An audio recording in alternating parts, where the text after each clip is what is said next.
আল্লাহ রে আল্লাহ, আমার জামাইও যে রান্না করতে পারে সেটা আগে জানতাম না। কে খায়, কে রান্না করে, কে রিভিউ দাও। হ্যালো এভরিওয়ান, আসসালামু আলাইকুম। দুইটা মাছ ছিল ফ্রিজে, তাও আবার তেলাপিয়া, সেটা আবার ফ্রাই করব। চলো এখন আমি ভিজিয়ে রেখে দেব। এখানে পানি কিন্তু পাল্টে পাল্টে দিলাম যেন তাড়াতাড়ি ভেজে, কারণ ক্ষুধা লেগে গেছে পেটে। তাই কি আর করার। এই দেখো আমরা কিন্তু প্রসেসিং করতেছি, আমি শুধু ক্যামেরায় ধরে রাখতেছি আর আমার হাজব্যান্ড কিন্তু এখানে সব প্রসেসিং করতেছে। এখানে দেখো বারবিকিউ করার জন্য কিন্তু এখানে আমরা এই মশলাপাতি, এখানে সব মেডিসিন আর কি মশলা, এগুলো কিন্তু দেখো আজকে কিন্তু সব নিরামিষ করতেছে, যেটাকে বলে যে সব ম্যারিনেট করতেছে, বুঝছো। আমি কিন্তু কিছুই করতেছি না, আমি শুধু ক্যামেরাম্যান, আমি শুধু ক্যামেরা ধরে। এই দেখো আমি কিন্তু দেখাচ্ছি তোমাদেরকে। এখন দিয়ে দিল লেবুর রস, এটা মেবি লেবুর রস নাকি পানি দিয়ে দিল বুঝতে পারলাম না, অনেকগুলাই লেবুর রস দিয়েছে।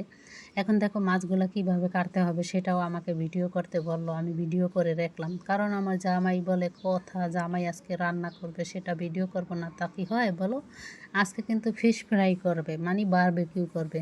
মাছের বারবিকিউ করতে হলে কিন্তু একবারে দেখো ফ্রাই করতে হলে কিন্তু আগে কেঁচা কেঁচা করে কেটে নিতে হবে, যাতে মাছের ভিতরে সব মশলা ঢুকে যায়।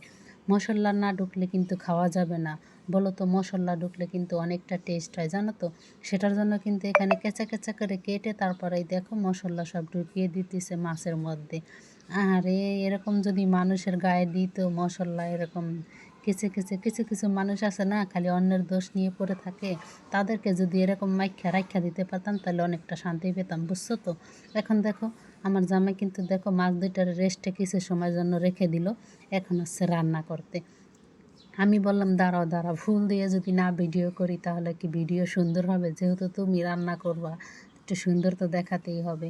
আমি কিন্তু দেখো কিছুই বললাম না, কিছুই করলাম না। আমার জামাই কিন্তু দেখো একটা ফ্রাই প্যান বসিয়ে দিয়ে তেল দিয়ে দিল সর্ষের তেল, সর্ষের তেলে কিন্তু ফিশ ফ্রাই করে নিবে। এই দেখো ফ্রাই করার জন্য কিন্তু চুলাতে দিয়ে দিল মাছ, মাছ দিয়ে কিন্তু এখানে ফ্রাই হইতেছে হইতেছে। এখন বলতেছে কি করব কি করব, এখন উল্টাইয়ে দিতেছে। উল্টাইয়ে দেওয়ার পরেই দেখো চামড়া কিন্তু কিছুটা উঠে গিয়েছে। উঠে যাওয়ার পরেও সমস্যা নাই, এই দেখো আমি কিন্তু সব দিক দিয়ে ভিডিও করতেছি। কই তুমি রান্না করো, সমস্যা নেই, আমি তোমাকে একটু ভিডিও করে রাখি, জামাই বলে কথা, স্মৃতি হিসাবে রেখে দেবো গ্যালারিতে। তোমরা কে কে আসো জামাইরে দিয়ে এভাবে রান্না করাবে আর ভিডিও করে রেখে দিবে। এই দেখো, এই দেখো কত পেলে ভিডিও করতেছি আর দেখতেছি কেমন হয়েছে নাকি। আমার তো সহ্য হতেছে না, কিভাবে কখন খাবো, কখন খাবো কখন হবে সেটাই কল্পনা করতেছি আর ভিডিও করতেছি। কিন্তু বলে তো আর পারতেছি না যে এখনই খাবো। তারপরে কি আর করা, জামাই তো ভেজে শেষ করতে হবে, কারণ ফিশ ফ্রাই তো করতে একটু সময় লাগে, তার জন্য একটু আমার ওয়েট করতে হবে। তাই দেখো অলরেডি একটা কিন্তু হয়ে গিয়েছে, একটা নামিয়ে ফেলেছি। এখন কিন্তু কড়াইতে দেখো ফ্রাই প্যানের মধ্যে একটু কালো কালো মশলা পড়ে আসছিল, সেগুলো উঠিয়ে এখন আর একটা দিয়ে দিল, আর একটা দিয়ে প্রায় ভাজা শেষ। এই দেখো বারবিকিউ কিন্তু করে ফেলেছে, এখন কিন্তু আরেকটু উল্টিয়ে দিব, মনে হইতেছে একটু কম হয়েছে, তার জন্য আরও একটু 5 মিনিট আমরা ভেজে নিলাম। আমরা বলতে আমার হাজবেন্ড ভেজে নিল। ভেজে নেওয়ার পরে কিন্তু এই দেখো আমরা এখন উঠিয়ে নিব।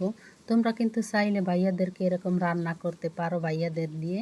ভাইয়ারা কিন্তু অনেকে রান্না করতে পারে না। এই দেখো আমার হাজবেন্ডে কিন্তু রান্না করলো, আমি কিন্তু কোনো কিছুই করিনি। দেখো মাশাআল্লাহ খুব সুন্দর হয়েছে। এখন কিন্তু আমরা দিয়ে একটা রুটি ছিল বাসার মধ্যে, সকালের রুটিগুলো ভেজেছিল, সেগুলোই কিন্তু এখন একটু ভেজে নিব রুটিগুলো।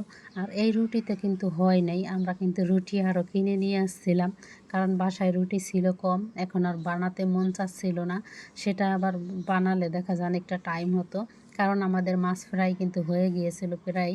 এজন্য কিন্তু আমরা রুটিও কিনে নিয়ে আসছিলাম, তারপর রুটি দিয়ে খাওয়া হয়েছে। এখন আমার জামাইকে খেতে দিয়েছিলাম আগে।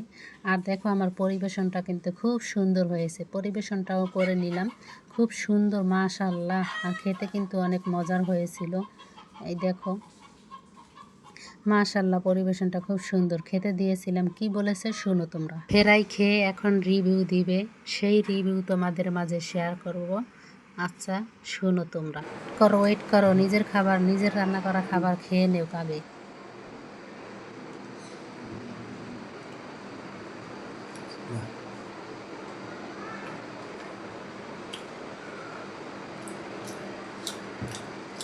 নাম্বার দিতে হয় 100-100।